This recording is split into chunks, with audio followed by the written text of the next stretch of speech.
서기 79년도에 있었던 베수비우스산 분화 때 화산재가 도시를 덮치면서 도시 하나를 없앴지 않습니까? 오늘 말씀드리려고 하는 그 키카이 칼데라의 경우에는 우리나라가 화산재 낙하 영역에 포함되지 않았던 때가 없다는 거예요. 이 화산 분화, 키카이 아카오야 분화라고 부르는데, 그게 덮치면서 이 문명이 이렇게 이제 다 사라졌다. 통시적 관점에서 봤을 때 이 화산은 지금 다시 다음번 큰 분화를 할 준비가 되어 있다. 마그마의 절반만 분출을 하더라도 946년도에 분출했던 백두산 화산 분화가 재현이 될 수 있다. 만약에 일본 남해 쪽에서 큰 지진이 난다. 그러면 우리가 가장 먼저 생각해야 되는 거는, 안녕하십니까. 저는 부산대학교 지질환경과학과 교수 김기범입니다. 오늘은 키카이 칼데라, 아주 생소하실 것 같은데 저도 사실은 그냥 오래전에 분출한 적이 있는 화산이다, 이 정도로만 알고 있었다가 최근에 일본 고베 대학교 팀에서 키카이 칼데라라는 해저에 있는 이 화산 밑에 어마어마한 양의 마그마가 지금 현재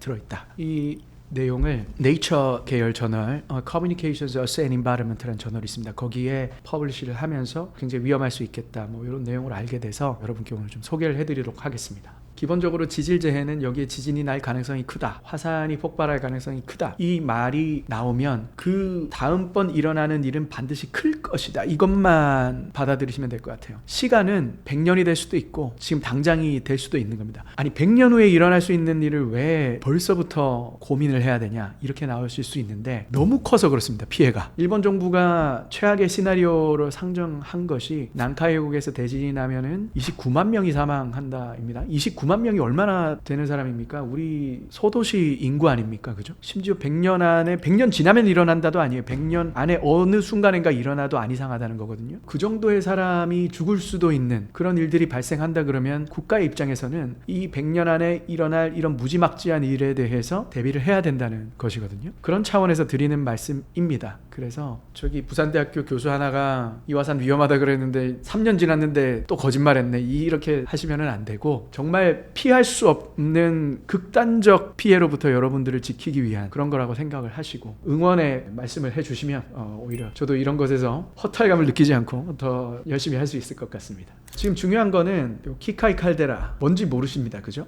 여기 보면은 이제 일본 큐슈입니다. 이 아소산 들어보신 분들은 많을 겁니다. 큐슈 놀러 가면 이제 대표 관광지, 이거 온천 엄청 유명합니다. 이 아소산을 위성 사진으로 찍으면 이렇게 생겼습니다. 아소산이 여기 가운데 있고요. 이 아소산을 에워싸고 있는 거대한 움푹 들어간 구덩이가 하나 있습니다. 이 아소산은 이 남북으로는 한 30km 직경 정도 되는 구덩이 안에 갇혀 있네요. 이런 구덩이 지형을 뭐라고 부르느냐? 칼데라라고 부릅니다. 우리 백두산 꼭대기에 올라가면 천지 있죠? 한라산에 올라가면 백록담. 백록담과 천지의 차이가 뭘까요? 천지는 칼데라고 백록담은 분화구라고 부릅니다. 분화구와 그럼 칼데라의 차이가 뭔가? 이게 이제 중요하겠죠? 이게 이제 그 칼데라가 만들어지는 과정을 보여주는 그림이에요. 화산이 있습니다. 뾰족하게, 후지산처럼 이쁘게 뾰족하게 생긴 화산이 있고, 거기를 따라서 마그마가 올라와서 터지면서 분출하네요. 이 마그마가 빠져나가는 이 구멍을 분화구라고 불러요. 한라산 백록담이 그 마그마가 빠져나간 구덩이라고 생각을 하시면 되고, 후지산도 그렇습니다. 후지산은 보면 뾰족하잖아요, 위로. 거기다 위에 동그랗게 하나 있죠? 분화구라고 보시면 됩니다. 그런데 엄청나게 큰 분화가 일어나면 땅속에 마그마방이 이제 텅텅 비게 돼요. 그렇게 되면 뾰족한 화산 자체가 무너져 내리게 됩니다.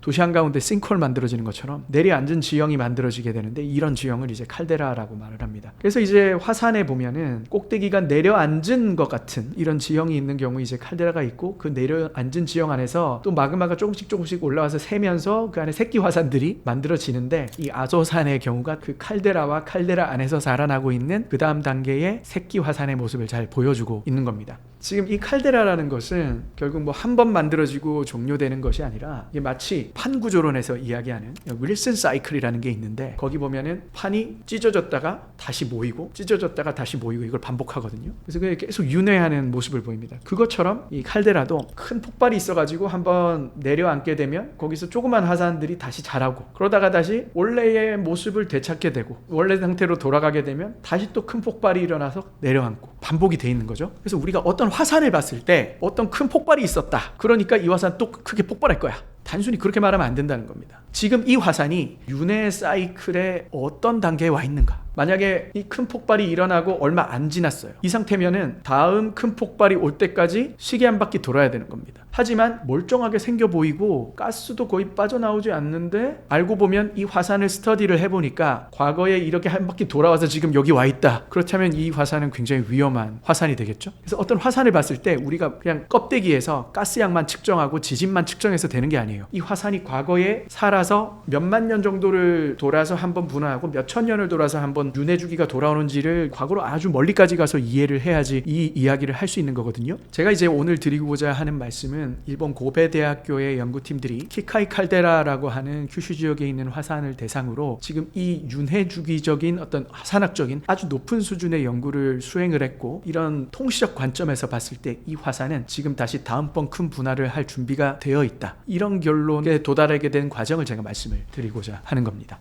자, 이렇게 보면 쭉 이 화산들이 있습니다. 아소, 카쿠토, 아이라, 아타, 키카이, 여기 있습니다. 일자로 쭉 있죠. 일자로 쭉 있는 이유가 뭘까요? 여기 보면 난카이 해곡이라고 있습니다. 이게 쭉 오다가 이 북동쪽으로 가면은 난카이 해곡인데, 남쪽으로 오면 여기 류큐 해구라고 하는 걸로 바뀌어요. 이 화산들이 결국 해구, 해양지각이 섭입하는 곳, 그곳하고 평행하게 나타납니다. 섭입한 해양지각이 어느 정도 심도에 도달하게 되면 자기가 가지고 있던 물을 방출을 해요. 위에 있는 멘틀에다가. 그 멘틀에 이 물을 만나게 되면 녹는 점 자체가 달라져 버려요. 내가 원래는 만약에 1000도에서 녹던 애들이 한 800도만 되면 녹는 겁니다. 그래서 원래는 암석이었던 애들이 물을 만나면 그냥 액체가 돼버려요. 마그마가 돼버리는 겁니다. 그래서 이제 이 섭입대하고 이 화산들이 평행하게 일렬로 늘어서 있는 것들이 이 섭입대 화산 활동들의 특징이 되겠죠. 그래서 여기로 가면은 남쪽으로 하면 계속 화산이 있습니다. 그 화산들 중에 하나가 이제 여기 있는 키카이 칼데라입니다. 아까 아소산 말씀드렸고, 큐슈 지역의 밑에 가면은 카쿠토, 다 칼데라입니다. 아이라라고 하는 칼데라, 사쿠라지마라는 화산 뉴스에서 많이 보셨죠. 얘가 이제 사쿠라지마 화산 터지고 있는 모습인데, 하루에도 한 2번씩 터집니다. 이 화산은. 이 사쿠라지마 화산이 아이라 칼데라라고 하는, 역시 직경 한 30km 정도 되는, 백두산 천지가 직경 5km거든요. 거기서 서기 946년에 발생했던 대폭발이 규모 7 정도가 됐었고, 그때 당시에 화산재가 전 지구 북반구 전체를 덮었는데, 이 아소산하고 아이라 칼데라를 보니까 벌써 백두산 천지에 지금 5배, 6배 이렇잖아요. 얼마나 거대한 분화가 있었겠다라는 생각을 이제 하실 수 있을 겁니다. 결국은 칼데라의 크기, 내려앉은 지형 자체의 크기는 결국 밑에서 얼마나 큰 공간이 만들어졌는가에 의해서 결정되지 않겠습니까? 그죠? 공간이 많이 만들어졌다는 건 한 번에 많은 양의 마그마가 빠져나갔다는 거고, 결국엔 우리가 화산의 폭발 지수를 이야기하는 건 한 번에 얼마만큼의 마그마가 빠져나가느냐, 그 부피를 가지고 측정을 하는 건데, 백두산 같은 경우는 마지막으로 서기 946년쯤에 분출했던 마그마 양이 약 100큐빅킬로미터 정도 돼요. 머릿속에 잘 개념이 안 서지는데, 이게 주사위 형태다라고 마그마 방이 그렇다고 생각을 했을 때, 주사위가 얼마짜리 주사위냐면 가로 세로 높이가 5km 정도 된 주사위다. 마그마가 그 정도 양이 빠져나가면 볼케닉 익스플로시비티 인덱스 7 이렇게 말하는데, 볼케닉 익스플로시비티 인덱스 0에서부터 한 7, 8에 이르는 모습들을 보여주거든요. 우리가 무서워하는 건 이런 거죠. 빨간 거. 이건 엄청 분화의 강도가 약한 그런 화산들에서나 보이는 겁니다. 옆에서 셀카 찍고 해도 돼요. 이런 화산들은. 실제로 이탈리아 에트나 화산 작년 겨울에 터졌을 때 용암 흐르는데 옆에서 스키 타고 막 그러잖아요, 사람들이. 그런데 이제 우리가 무서워해야 되는 화산 분화들은 이 오른쪽 부분에 있는 애들, 마치 원자폭탄 터진 것처럼 하늘로 이렇게 뭔가 수직으로 기둥이 쫙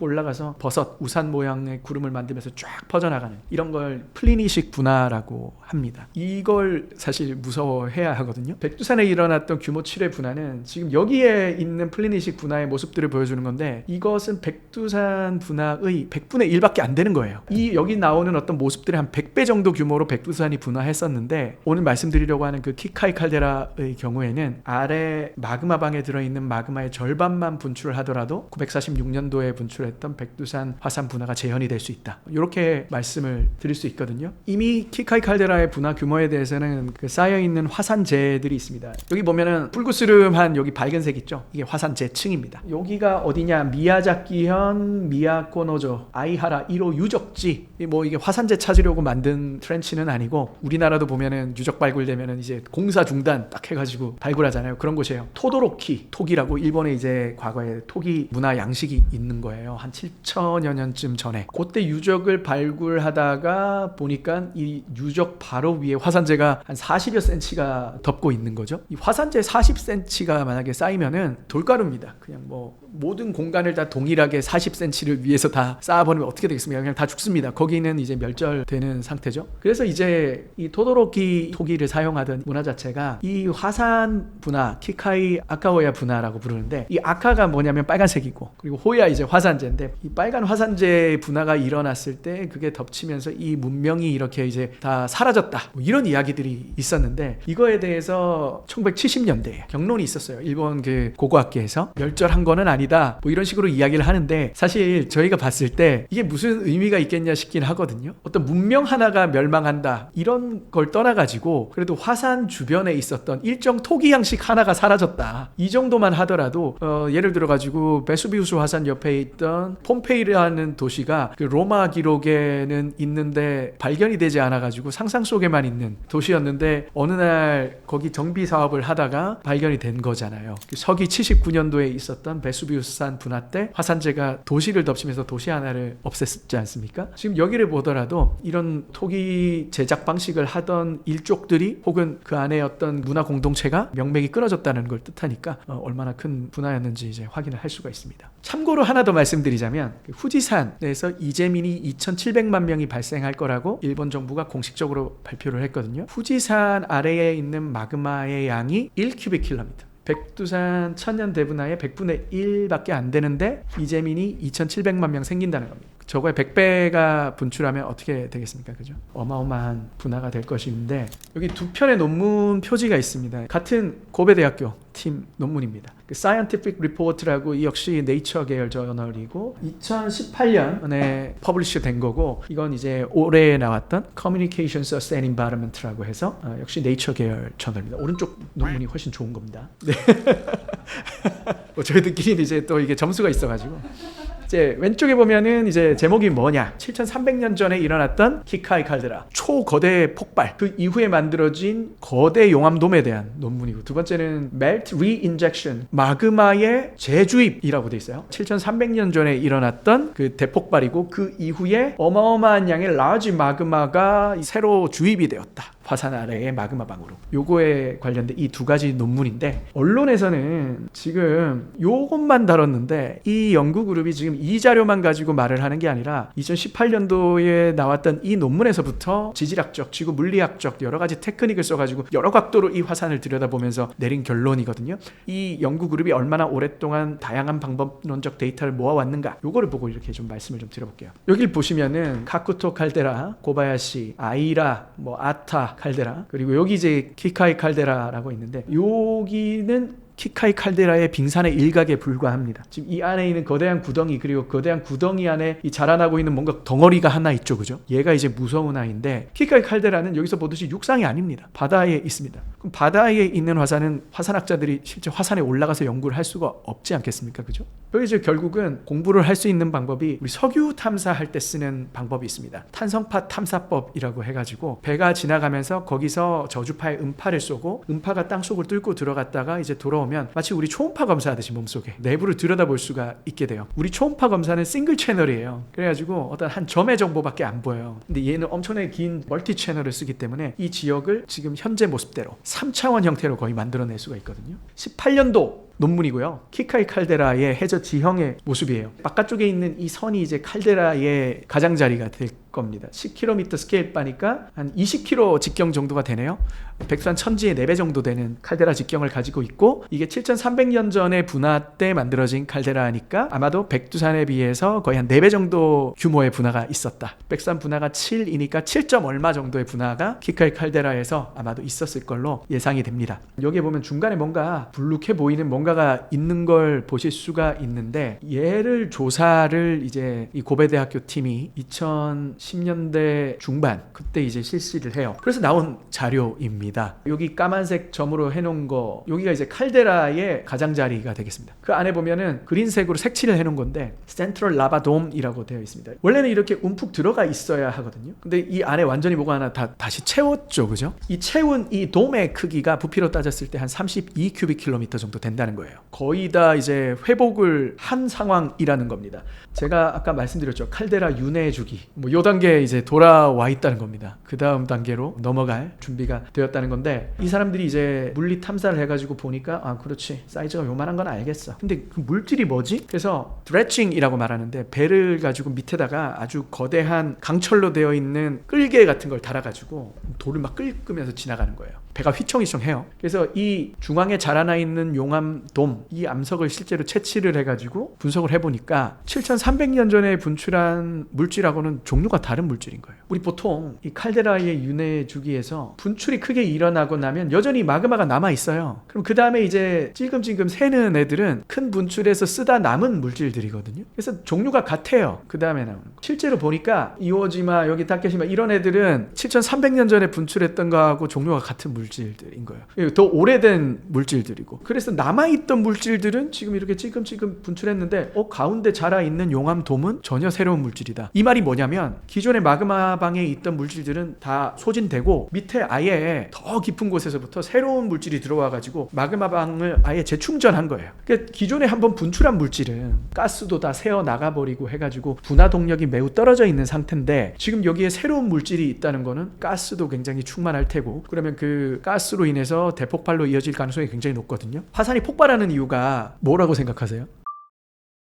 그렇죠. 보면은 하늘로 막 어마어마한 가스들이 올라가잖아요. 그 마그마가 폭발할 수는 없어요. 마그마가 그냥 빠져나오면은 이렇게 줄줄 흘러야 돼요. 녹은 물질이니까. 근데 이제 폭발하는 이유는 이 마그마가 단순히 돌이 녹은 액체가 아니라는 거예요. 우리 지구에 물이 가장 많은 곳이 바다잖아요. 실제로 지질학자들이 알고 있는 가장 물이 많은 곳을 지구 내부 멘틀입니다. 바다보다 더 많은 물이 멘틀 안에 암석과 결합된 형태로 존재한다라고 저희들은 보고 있거든요. 그러니까 마그마라는 건 이런 거예요. 돌이 녹아서 만들어진 액이 있고요. 그 액 안에 물이 다시 녹아 들어가 있는 거예요. 마침 우리 그 사이다 맥주를 보면은 사이다 맥주 액이 있고 그 액 안에 이산화탄소가 녹아 들어가 있잖아요. 용해되어 있거든요. 그와 똑같은 원리로 땅속에 돌이 녹아서 만들어진 액 안에 물이라는 이산화탄소와 대비될 만한 그런 것들이 용해되어 있는 상태라고 보시면 돼요. 그래서 무슨 일이 일어나느냐, 물이 잔뜩 용해되어 있는 이 마그마를 갖다가 가스를 천천히 안 빼고 뚜껑 똑 따버리면 그냥 그 안에 있는 게 샴페인 터지듯이 빠져나오는 겁니다. 가스의 99%가 물이거든요.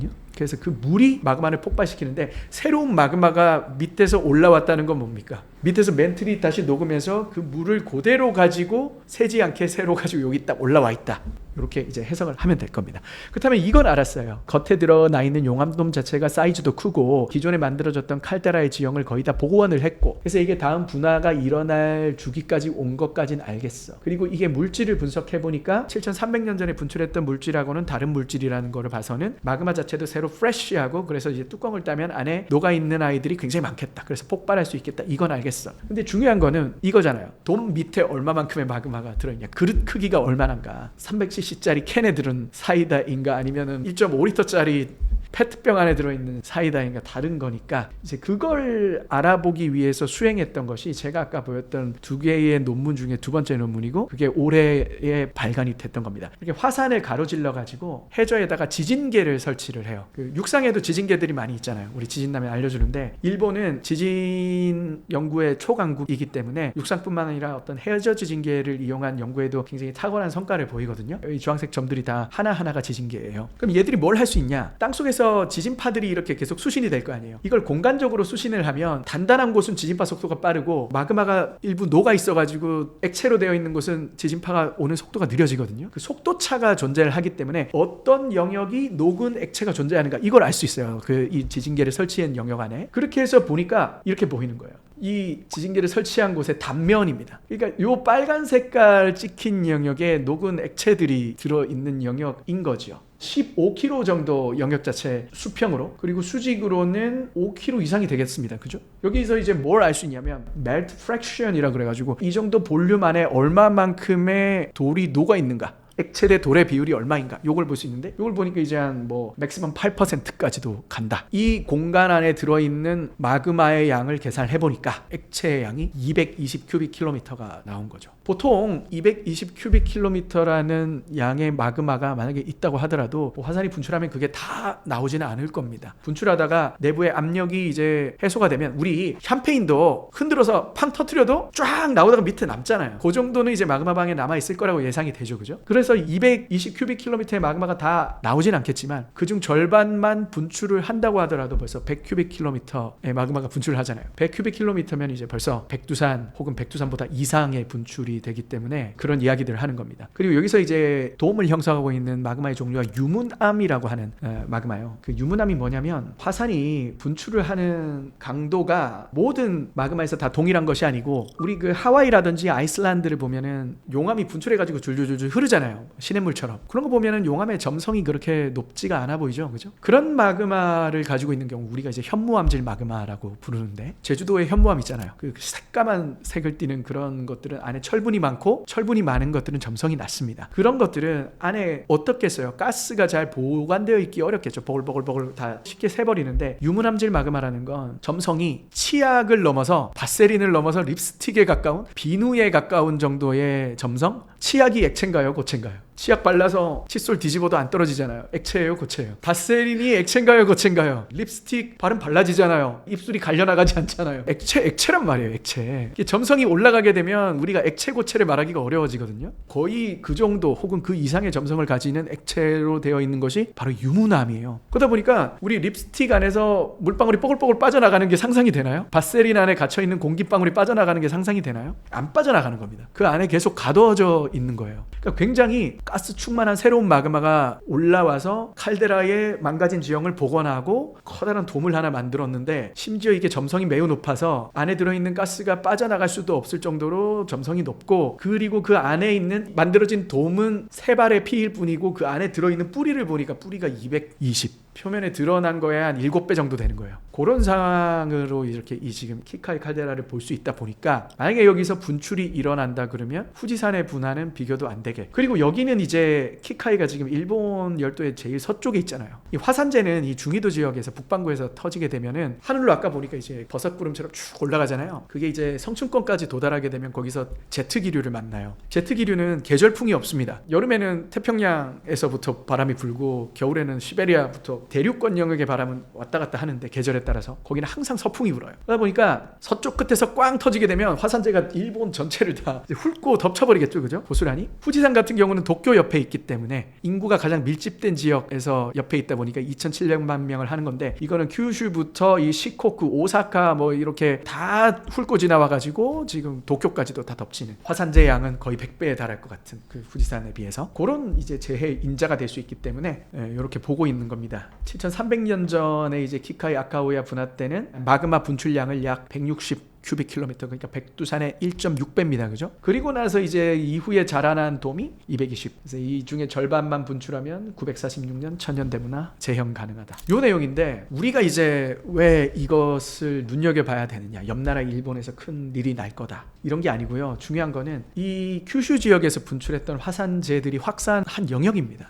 논문은 굉장히 많이 있어요. 그 중에서도 마치다엔 아라이 이분들이 굉장히 최고 존엄 일본 화산재 연구에 그분이 이렇게 말했던 이제 일본 큐슈 지역에 보면은 여기 아소산부터 뭐 가쿠토 아이라 키카이 뭐 있죠, 그죠? 이때 분출했던 화산재들이요. AT 아이라 탄자와 25,000에서 3만 년 전에 분출했던 화산재, 북한까지도 화산재가 덮었죠. 오늘의 이슈가 되고 있는 7,300년 전에 분출했던 키카이 아카오야 경상남북도 지역하고 전라남도, 제주도, 그죠? 다 이 화산재 낙하 영역에 속하고 아소산이 한 9만 년쯤 전에 터졌을 때 완전히 그 러시아까지도 화산재가 덮고, 그러니까 큐슈에서 그 슈퍼볼케이노 이럽션이 한 번씩 있기만 하면 우리나라가 화산재 낙하 영역에 포함되지 않았던 때가 없다는 거예요. 그리고 이제 뭐 요거는 또 키카이 아카오야 화산재가 분포한 영역이거든요. 여기 이제 화산재가 이제 큐슈 지역은 30에서 뭐 20cm, 혼슈 지역까지 화산재가 10수 센티까지 다 덮어버리죠, 그죠? 이런 상황이 오다 보니까 최소한 있죠. 어떤 느낌이냐면 지금 약간 일본 도호쿠 지역 정도로 우리나라가 위험하다고 봐야죠, 그죠? 최소한 그 정도의 위험성은 우리나라가 이 위험 반경 안에 포함이 된다.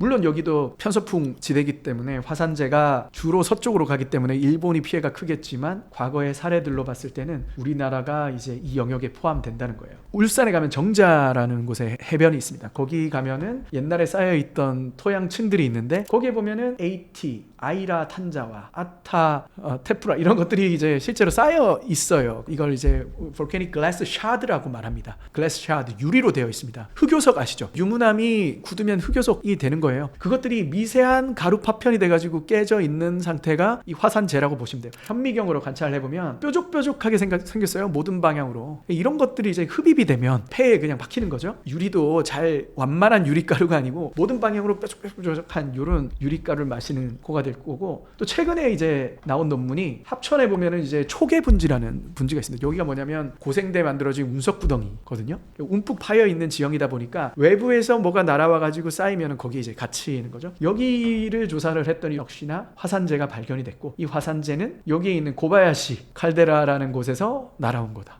실제로 우리나라 육상에서 화산재가 발견이 되니까 굉장히 많이 나와요, 화산재가. 그러다 보니까 이게 지금 이 키카이 칼데라에서 분화가 일어나면 우리나라가 또 화산재 낙하 지역에 포함이 될 수가 있고, 그렇게 되면 이제 우리가 일본 여행을 가면 돼요 안 가면 돼요 문제가 아니고, 특히나 뭐 제가 있는 부산은 우리나라에서 가장 영향을 많이 받는 그런 곳들이 되겠죠. 기본적으로 되게 맞는 말이고, 화산이 바다 아주 깊은 곳에 위치를 하고 있으면 수압으로 인해서 폭발을 할 수가 없어요. 수압이 굉장히 크기 때문에. 그런데 지금 여기 키카이 칼데라를 보시면은 중앙에 있는 센트럴 라바돔이 거의 해수면까지도 자라 있는 걸 보실 수가 있거든요. 그래서 이 정도의 수압으로는 화산의 폭발을 억누를 수가 없을 거예요. 지진동이 일어나서 뭐 이런 곳에 한쪽 섹터가 무너져 내린다, 위에 올려놓은 거거든요, 무거운 걸. 그게 무너지면 가벼워지고 압력이 낮아지잖아요. 실제로 그렇게 해서 분화가 유도된 사례가 1980년에 미국의 세인트 헬렌즈 화산 분화예요. 이게 화산이 분화하는 이제 메인 페이즈인데, 그 전에 무슨 일이 있었냐면 멀쩡하던 화산 꼭대기가 이렇게 안에서 돔이 자라나면서, 돔이 자라나면 부풀어 오르다 보니까 안정성이 계속 갈수록 떨어지다 보니까 무너진 거예요. 미끄러져 산사태가 난 거예요. 그러면서 압력이 낮아지니까 이제 터지기 시작하고, 이게 이렇게 이어진 거예요. 아주 깊은 곳에 마그마까지 다 빠져나오는.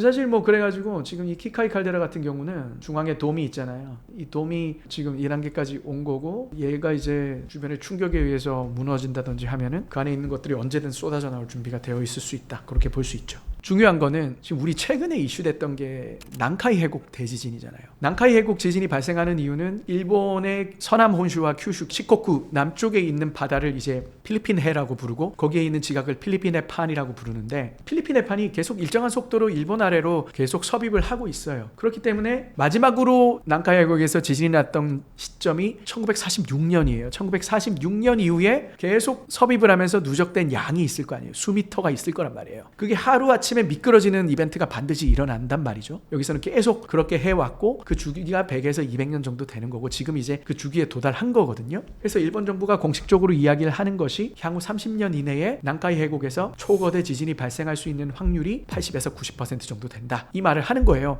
그러면 30년 안에 거진 발생한다는 거예요. 그런데 과거 1707년도 마지막으로 후지산이 분화했을 때, 그때 후지산이 분출했던 조건을 보니까 난카이 해곡 대지진이 일어나고 나서 49일 후에 분출을 했다는 거죠. 그리고 이제 그 이유를 난카이 해곡 지진이 발생했을 때 거대한 에너지, 진동 에너지가 후지산 아래에 있는 마그마방을 흔들었기 때문이다, 이런 결과를 내놓고 있어요. 북한이 예전에 핵실험할 때 백두산 터질 수 있다라고 연구결과 나오고 했는데, 그건 사실 지금 백두산의 분화 사이클을 제대로 판독 못한 거거든요. 이제 백두산 같은 경우는 분화 사이클에 지금 요쯤 와 있는 거거든요. 그래서 흔들어 제낀다고 해서 그냥 막 분출이 일어날 수 있는 건 아니에요. 그런데 이제 이 키카이 칼데라 같은 경우는 옆에서 강한 충격을 줬을 때 충분히 그거에 의해서 균열이 생긴다든지, 아까 돔이 만들어져 있잖아요. 그 돔 어딘가가 무너진다든지, 그러면 이제 땅속에 마그마방이 충격을 받아서 그 안에서 가스가 임계점을 넘어서 마그마 액으로부터 분해되는 현상, 이걸 용리라고 하는데, 용리될 수 있다든지 그런 일이 일어나게 되면 충분히 분화가 트리거가 될 수 있거든요. 그래서 지금 일본 같은 경우는 큰 지진 날 때마다 지금 후지산에 보거든요. 난카이 해곡 지진이 나면 후지산만 분화하고 키카이는 멀쩡할 거다라고 누가 장담해요. 오히려 더 규모도 크고 여기 있는 마그마가 점성도 훨씬 크기 때문에 가스도 훨씬 많이 가지고 있어요. 그래서 이 화산을 우리가 만약에 일본 남해 쪽에서 큰 지진이 난다, 그러면 우리가 우리가 가장 먼저 생각해야 되는 거는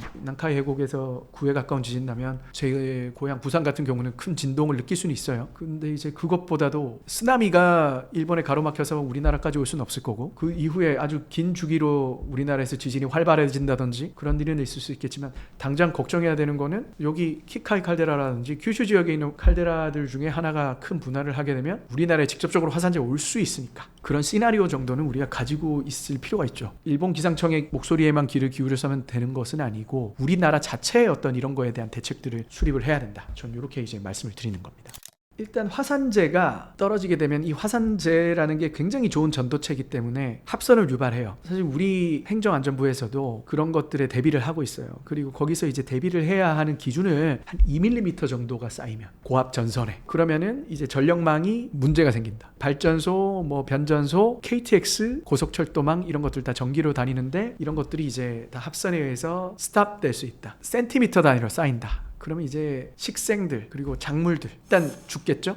뭐 그때 당시의 어떤 농사는 다 많이 망가질 거고, 장기적으로는 좋을 수도 있어요. 굉장히 이거 화산재가 미네랄이 풍부하기 때문에 좋은 토양 재질을 만들어질 수가 있습니다. 우리 뭐 난 키우고 이러는 돌 있잖아요. 난석이라 부르죠. 그런 것들이 다 화산재들이고 일본에서 엄청나게 수입을 합니다. 그래서 심지어 이제 인도네시아 탐보라 화산 같은 경우는 1800년 초에 분출했을 때 그 화산재가 대기권에 한 3년간 머무르면서 3년 동안 여름이 없었어요. 그래가지고 전 세계적인 대기근이 들고 작물들이 살 수 없는 환경이 되고, 그런 피해들 우리가 충분히 예상을 할 수 있고, 지금 이게 뭐냐면 일본 오키나와에서 바다에서 아주 소규모의 화산 폭발이 있었는데 그때 만들어진 화산재들입니다. 화산재가 어떤 상태냐면, 제가 그렇게 말씀드렸잖아요. 아까 어마어마하게 많은 가스가 녹아 있다고. 그러다 보니까 얘가 폭발을 하게 되면 어떻게 되냐면, 돌이 우리가 알고 있는 그 무겁고 단단한 돌이 아니라 마치 팝콘처럼 돼요. 돌이. 이 부석이에요. 부석. 구멍 숭숭 뚫려 있죠. 백두산 근처 가면 강물에 보면 떠다녀요. 돌이. 맥주로 따지면 맥주 거품이라고 보시면 됩니다. 마그마 거품이 하늘에서 내리는 거거든요. 미세한 가루가 돼가지고. 그래서 얘들이 물에 가라앉지 않고 바다에 떨어진 아이들은 주변 바다에 이렇게 떠다녀요. 그런데 규모 7 이상짜리 분화가 우리나라 주변에서 터져가지고 우리 남해안 영역이라든지 어떤 대한해협 영역에 화산재들이 표류한다고 한번 생각해보세요. 지금 여기 해안가의 어항이라든지 양식장에 이렇게 표류 부석이라고 말하는데, 이 부석들이 들이닥친 거고, 이 물고기들이 지금 이렇게 막 주워 먹어가지고 다 저기 소화기관 다 막혀가지고 폐사하고, 결국 얘가 떠다니면 햇빛을 가려버리거든요. 어디에 이렇게 멈춰 있으면. 그래가지고 얘들이 이제 식물 광합성도 방해를 할 거고, 우리 남해안 이라든지 그런 어장들의 큰 피해가 여러 가지 방면으로 예상이 되죠. 그래서 이런 부분에 대한 어떤 다각적 고찰이 우리나라 재난방제 차원에서도 요구된다. 이렇게 말씀을 드리겠습니다.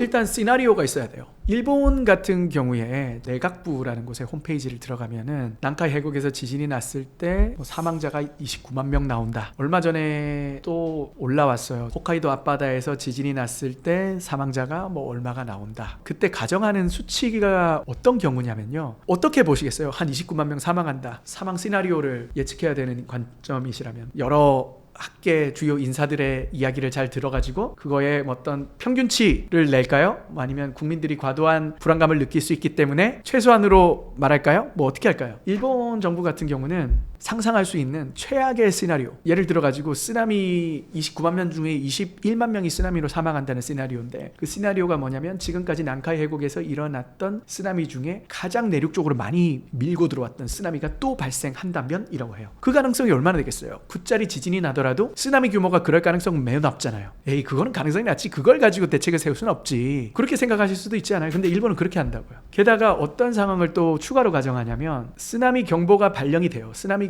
만들어지는 즉시 일본은 될 수 있게 해저에다가 유선 지진계를 다 깔아놨기 때문에 다 발령이 되는데, 쓰나미 경보를 듣고도 대피하기 가장 어려운 혹한의 밤에 눈이 엄청나게 쌓여 있는 경우, 그래서 아예 도망가려고 해도 집에서 나와서 도망가기 어려운 경우, 그걸 상정해가지고 29만 명을 이야기를 하거든요. 우리하고 일본하고 재난에 대처하는 기본적인 태도의 차이를 볼 수 있어요. 이 사람들은 이렇게 가장 일어날 수 있는 최악의 상황과 그 외적인 엎치고 덮치는 상황을 상정을 해놓고 우리가 이런 상태까지도 고민을 해서 대책을 만들었다. 그리고 거기서 이제 말하는 건 한겨울에 쓰나미가 최악의 상황이 오더라도 우리는 그에 대비해서 쓰나미 대피 시설이라든지 경보체계, 의식 개선, 구호 물품 배치 이런 걸 해놨기 때문에 원래라면 이런 대책이 없다면 20만 명인데 우리가 해놨기 때문에 3만 명 이내로 줄일 수 있다. 뭐 이런 식으로 이야기를 하는 거죠. 제가 이렇게 말을 하더라도 에이 그래도 우리나라가 그렇게 일본처럼까지 할 필요 있나? 일본은 원자력 발전소가 터지고 하니까 너무 과민 반응하는 거지. 저는 근데 그렇게 생각하지는 않습니다. 뭐 우리나라에서 20만 명이 사망하는 그런 이벤트가 일어날 것 같지는 않지만 그래도 재난 방제라는 거는 최악의 시나리오를 가지고 있어야 된다는 거예요. 그 시나리오를 가지고 대비를 세워놔야지. 과하다 싶을 정도의 대비를 세워놔야지 작게 일어났을 때 그냥 웃으면서 넘어갈 수 있는 거지. 그러면 최소의 상황을 해가지고 했는데 그걸 뛰어넘는 상황이 와버리면 어떻게 할 거냐고요. 저는 그래서 키카이 칼데라가 분화한다 이렇게 했을 때 여기서 지금 이 마그마 양을 가지고 일어날 수 있는 최대의 분화 규모 당연히 시나리오에 넣는 게 맞죠? 이때 당시에 계절풍의 방향, 우리나라에 영향을 줄 수 있는 최악의 상황, 완전히 여름에 태평양 고기압에 의해서 완전히 바람이 불어가지고 우리나라 쪽으로 화산재 다 날아오는 그런 상황. 그래서 과거에 화산재가 낙하했던 최대의 영역, 그죠? 최대 두께. 그렇게 했을 때 얼마까지도 가능하다. 이걸 정부가 가지고 있어야 된다는 거예요, 저는. 그걸 안 해놓고 방제를 했다라고 말하면 안 된다는 거예요. 그건 거짓말이라는 거예요. 가짜 방제라는 거예요. 너무 강하게 말하는 것 같기도 하지만 근데 이제 방제라는 거는 그런 차원에서 돼야 됩니다. 그리고 우리 국민들이 가장 뭔가 대피하기 어려운 상황, 뭐 여름철이니까 여름철 중에서도 가장 대피하기 어려운 상황, 양식장이 가장 피해를 많이 입을 수 있는 해류의 순환 조건, 그런 것들이 복합적으로 고려되어야 제대로 된 방제 정책이다. 저는 그렇게 봅니다. 네.